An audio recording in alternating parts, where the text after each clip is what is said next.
Hello and welcome to Trekkie Tuesdays. This episode's name is By Any Other Name.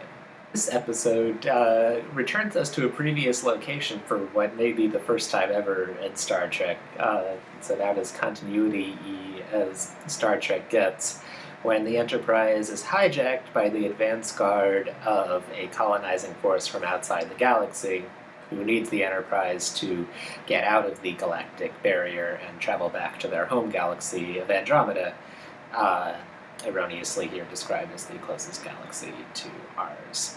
The aliens are super intelligent, multi-dimensional squid things, but have chosen to take human form, which is their downfall, as the Enterprise crew is able to outsmart them by introducing them to alcohol, irritability, sex, and sexual jealousy.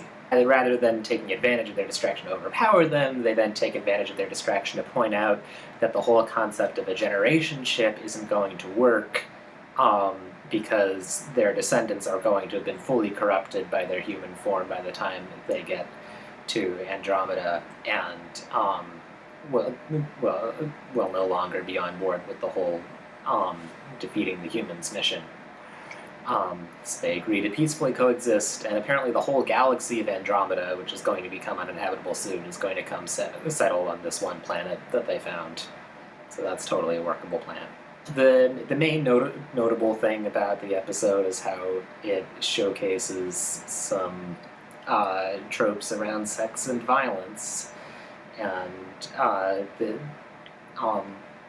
the reason that the slogan that Sarah's quoted to me many, many times, "Love is not abuse," was invented because it really seems to equate the two in this episode.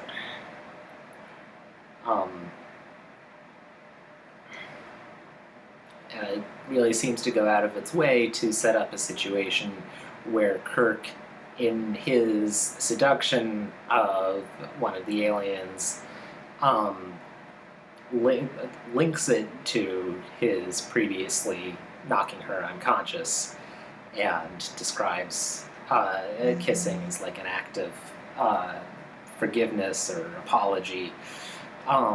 Just introduces sex as part of a cycle of abuse, and then they pull the captain of the aliens into the drama by setting it up as a conflict between two men over which one gets to have the woman.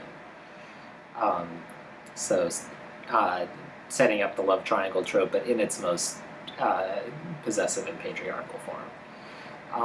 So it's a very good showcase of that, and like you said, I feel like it's basically intentional, not maybe as social commentary exactly, but definitely in a self-aware way. Like, this is a thing, and we're going to show you the thing. What's missing is the sense that this is a bad thing. Yeah, I mean, so while we were watching, Aaron remarked that he thought it was sort of like, he's like, God, it's like they know what they're doing or something. And I think when we think about sexism, we assume a slip of the tongue or an unawareness, and that certainly happens. Like, I'm not going to say that doesn't happen, right?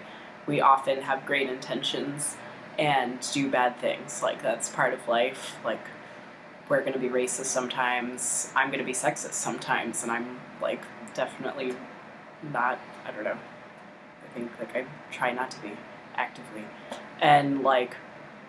I think we just always do bad things, even though we're good people, and we try not to do bad things actively, and whatever.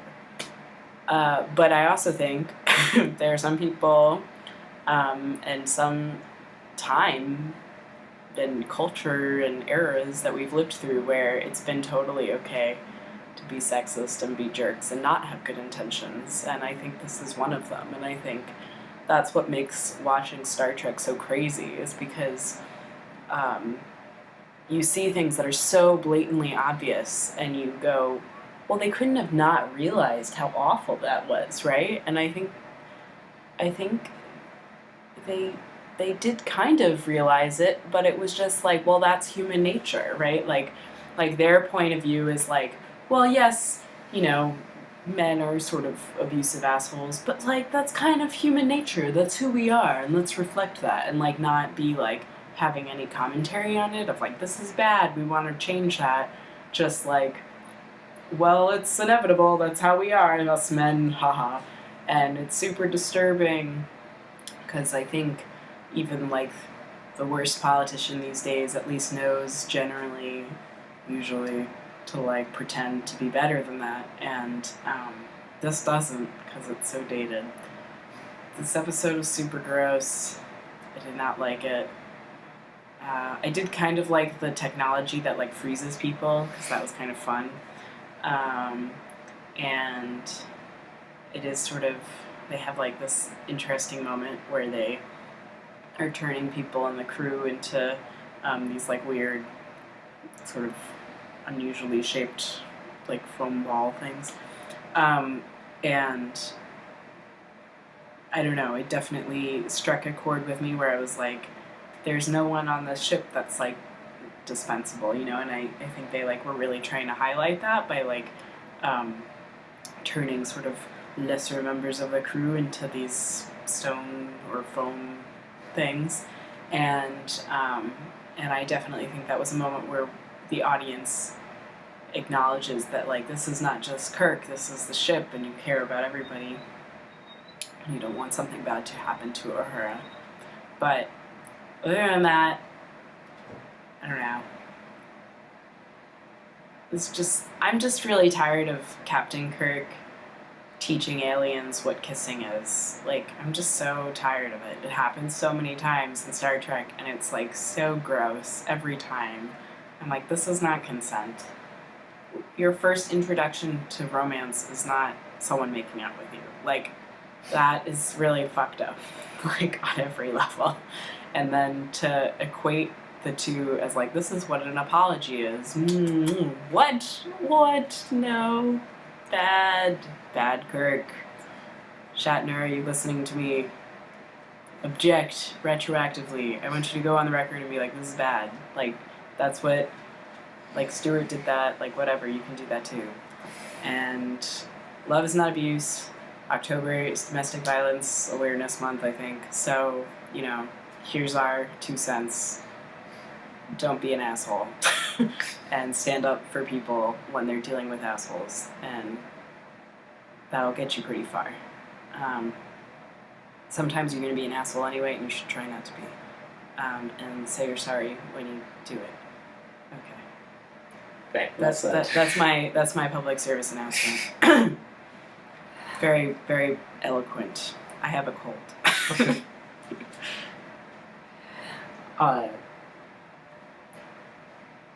The other interesting gender thing that happens here is that a female red shirt dies. Yeah, that was unexpected. That seems to be something they can only get away with a certain amount of indirection. Like they turn a black male red shirt who's definitely allowed to die. Who had lines. Like, that doesn't I'm just, like, there aren't that many moments where a black man has lines on this show. So it was like, I was sure they were going to kill him. And because I was like, well, he's wearing a red shirt, he's a black guy, and he, like, had a line which, like, normally would make you live, but I feel like in the 60s means that you have to die somehow. And he totally didn't. And a white woman died in his place. And it was like this sneaky thing. And maybe, like, if you were a child, you wouldn't have noticed that because there was some, like you were saying, indirection. Yeah, they get both turned into indistinguishable objects, and then one of the objects is crushed. Talked about, like, objectifying and, like, I don't know. There was something there, like, someone with more of a lens should, like, tell me what that scene meant, because, like, it's like, here are 2 minorities, sort of, like, on the show. Like, what are you gonna do with them? Like, do they have rights? Are they as important as Kirk? Let's kill one of them. And, like, what? I don't know. I feel like there was some underlying symbolism in that shit, and I missed that boat, but... And when they start zapping everybody on the Enterprise, they start with Uhura. Right, they start with Uhura. There was definitely some sort of, like, coded weirdness to this episode. that like I could not make out what that was about. I took it as when you render everybody down and smush them into a blob, they're all the same. So, hooray, diversity or something. I like was all it was the we're all the same underneath, so it was a sort of thing. You know. But there wasn't everybody. It was just people who were not the white men. Like every. I mean, Chekhov. I don't know if Chekhov counts as white. No, He's I Russian. think we're supposed to think of him as a minority or another. Ethnic. He's ethnic, right? Anyway, I don't know. Someone tell us what that meant. It seemed notable, but I don't think good. Not clearly clear to me what that was.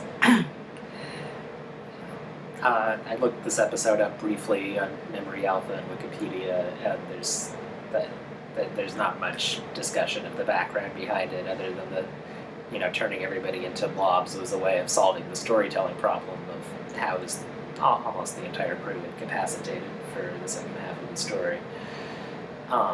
But I don't know. They didn't even really need that. They could have just had the entire crew be frozen for the which would be equally creepy. Yeah. It would be hard for people to stay still that long for the filming of it. You could definitely see people like wobble. Also, when Captain Kirk was frozen, his eyes still moved. Yeah, Shatner is the only person who can overact being frozen. Yeah, so I was like, is that just because Shatner literally cannot stand still for 1 single second, or is that because he just thought that was a good acting choice? Like, I don't know. It's funny. Somebody tell us about that one. Also, McCoy's hands are just moving ever so slightly, and it's just funny. The whole thing is, it's like those moments were kind of humorous. I did enjoy them, but not a good episode. Just skip it, or figure out what it's about and tell me later. We should have more of a audience participation thing. If you guys write in comments or questions, maybe we can read them aloud. I don't think anybody actually watches this, but if you do, you should tell us, and then we can comment on your thoughts later. Tune in next week for the Omega Glory. It's a pretty silly name. I've never seen it, but my sense of it is that it's an extremely silly episode. Aren't they all?